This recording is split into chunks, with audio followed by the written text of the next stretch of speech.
Hey, what's up? PizzaLovingNerd here. Last night I ordered a PinePhone, and it's gonna take around 2 weeks to ship to me. I can't wait. Now, what should I do while I wait?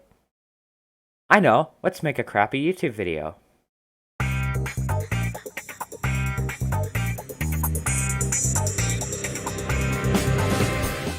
I really like tech, but tech is kind of a blanket term, so let me be more specific. I really like Linux and smartphones. Now, I don't really cover smartphones on this channel very often because they are expensive, which means I can't just pick up a smartphone for a YouTube video, while most Linux distros are free, so I could prop one in a VM. Not a big deal. The reason I like phones so much is just because I know a lot about phone specs, and let's be real, it's a full computer in your pocket. You can watch movies on it, listen to music, it's amazing technology. My first phone was an iPhone 3GS running iOS 6, and I hated that piece of garbage. That might sound fine, except this was in 2018. Eventually it fell out of my pocket while I was running, and it cracked the screen. Later I got an iPod Touch at a garage sale for about 50 cents, and I paid 50 cents from it from a garage sale, and I sold it for $3. My first modern phone was a Nokia Lumia 822. That's right, I was using a 2012 budget Windows phone in 2018. It actually ran Windows 8.1 mobile, and it actually ran extremely well. I actually really loved it. I even hacked it eventually so that I could run Windows 10 mobile, and even that ran well. It was actually pretty impressive how well Windows 10 mobile ran on it, especially considering that the phone didn't officially support Windows 10 mobile. That was my phone, speaking of phones. Unfortunately, the micro USB broke, so rip.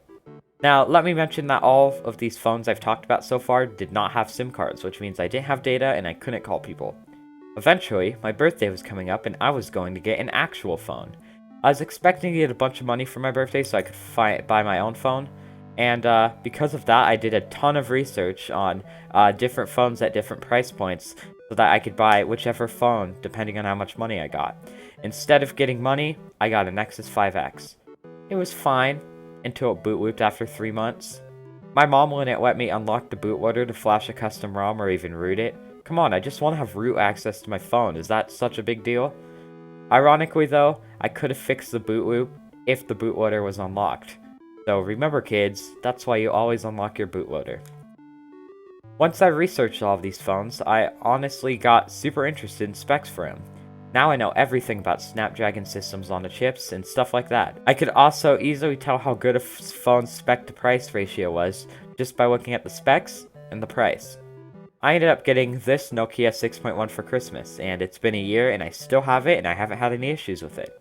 The hardware and build quality is amazing, but Android is just eh. I'm going to trigger about 2/3 of the Linux community here. Ready? I think I like iOS better than Android. Android is an inconsistent, insecure, buggy, and bloated mess. And it's slow because everything in it is made in Java. Sure, Android gives you a ton of extra customization options and actually allows third-party app stores, but that almost doesn't matter. I guess Android is usable. I mean, I've been using an Android phone for like a year now, so... But I think I would prefer another platform. Kind of sucks that Apple's hardware right now is only meh, even though iOS is leagues better than Android. But even though I just said that Android is leagues better than iOS, iOS is still only meh. You can't really customize it, you can't get third-party apps, and some open source software can't even be uploaded onto the App Store, which is the only store you can get, by the way, because its license violates Apple's license. Luckily, I'm part of the Linux community, which means I heard about the Librem 5, obviously. The Librem 5 is a $750 phone that's privacy-friendly, gets rid of all the proprietary blobs needed to boot, and yeah, this is supposed to be the supreme phone to get if you like freedom. It's also developing a new mobile OS called PureOS. This is actually a desktop OS too, but they're basically making a new mobile OS under the PureOS brand. This is exciting because of all the polish that PureOS is getting. It's basically the GNOME ecosystem on your phone. And its interface is similar to GNOME, and it has all of the same amount of polish that GNOME has. So that's why I am super excited for Phosh. The issue people have with Purism is it has some transparency issues, so many people don't trust the company. I'm personally not picking up the Librem 5 because of its price. I'm 14, of course I can't afford that. Speaking of the price, a lot of people don't like the price because of the specs. People are willing to pay $700 for a phone. I think it's actually $750 now.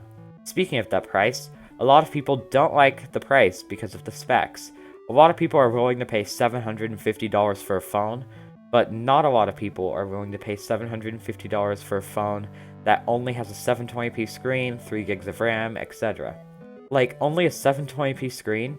You can find budget Android phones with a 1080p screen.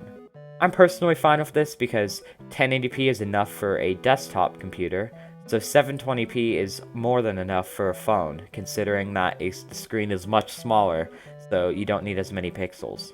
720p also saves battery life over 1080p, so I'm honestly fine with the resolution downgrade.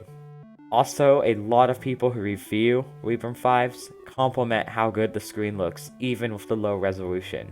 The rest of the specs would be budget specs if it was an Android phone, but I feel like these specs are fair because the OS that it's going to be running has significantly less overhead than Android, so the specs shouldn't be an issue.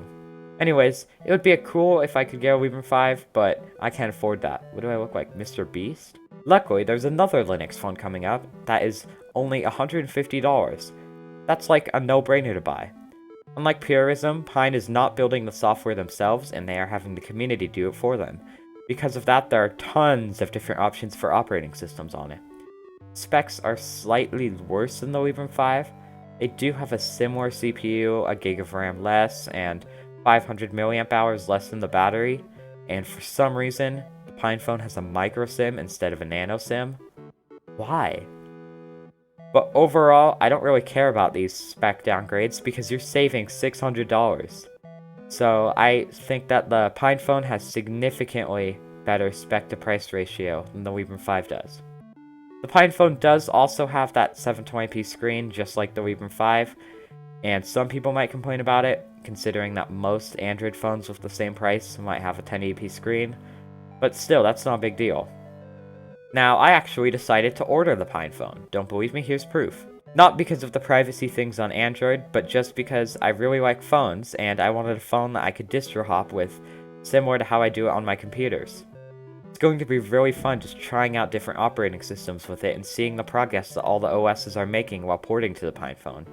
That's personally why I am picking up the PinePhone. I don't think it's going to replace my current Android phone due to app support and the fact that I won't be able to get a data plan on it because microSIM. But I do think that will be cool to have, and I can't wait for all the distro hopping I'm going to do on it. On a phone. Anyways, now I'm done making a crappy video. I need something else to do while waiting for the PinePhone. I know, if I sleep until the PinePhone comes out, then the time will pass by in a breeze. So I guess I'm gonna go into deep hibernation for 2 weeks. Actually, now that I think about it, that won't work. My swap partition got diagnosed with non-existence. Thank you for watching this video, and I hope you enjoyed it. Thank you to Michelle Vantino for being a cheese tier supporter on Patreon. That's the highest tier, by the way. And if you support me on Patreon, I can get more cool Linux devices like the PinePhone. So anyways, bye guys.